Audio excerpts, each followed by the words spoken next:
Sophia Smith ang magwawagi ngayong edisyon. Iyan ang sigaw ng karamihan. Ngunit bakit nga ba siya ang nais nilang maging big winner? Ano-ano nga ba ang mga katangiang taglay ni Fiang upang maging karapat-dapat sa unang pwesto? Una na riyan ang mapagmahal sa pamilya. Pumasok ang 18 taong gulang na dalagang ito sa bahay ni Kuya. Bitbit ang inaasam na pangarap para sa kanyang mga mahal sa buhay. At bilang panganay na anak ay nais niyang mabigyan ng magandang kinabukasan ang kanyang pamilya. Lalong-lalo na ang kanyang ina na noon ay isang OFW na nakikipagsapalaran sa ibang bansa. At ang pagpasok niya sa bahay ni Kuya ang siyang unang hakbang patungo sa tugatog ng tagumpay. Pakikisama. Kilalang clingy si Fiang, lalo na pagdating sa mga lalaking housemates. Funny at madalas umaarting parang bata.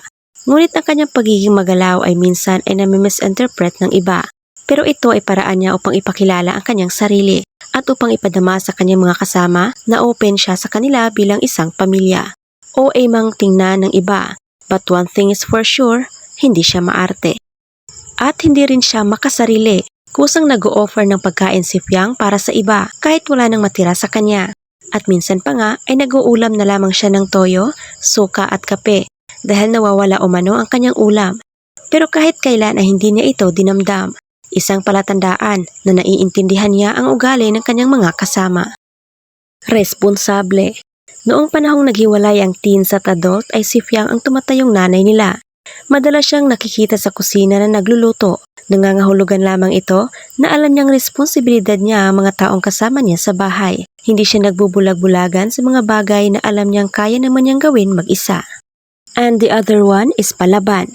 Si Fiang ay tinaguri ang alpha female ng PBB House dahil sa kanyang natural na ugali na walang kinakatakutan at walang inaatrasan. Walang sinasanto kahit sino pa ang makaharap. At dahil alam niya ang kanyang kapasidad, ay alam na alam din niya kung paano patataubin ang kalaban. Competitive.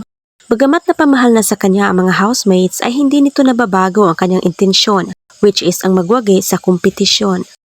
Pagdating sa task ay utak, diskarte at prinsipyo ang kanyang pinapairal upang manalo sa laro at marunong din siyang manindigan sa alam niyang tama.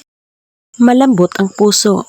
Minsan nang nasaktan ang isang Sophia Smith, ngunit hindi ito nagtanim ng sama ng loob at mas pinili pa rin magpatawad sa kabila ng mga masasakit na salitang kanyang natatanggap. At syempre, talentado na, maganda pa. Magaling siyang umarti at sumayaw, kaya paniguradong may kalalagyan siya sa outside world. Plus maganda pa at sexy, kaya pwedeng maging modelo. Yan si Fiang, magaling mag-multitasking. Kaya kung sa tingin nyo ay siya na ang tatanghaling big winner, well, show your support sa comment section. Salamat!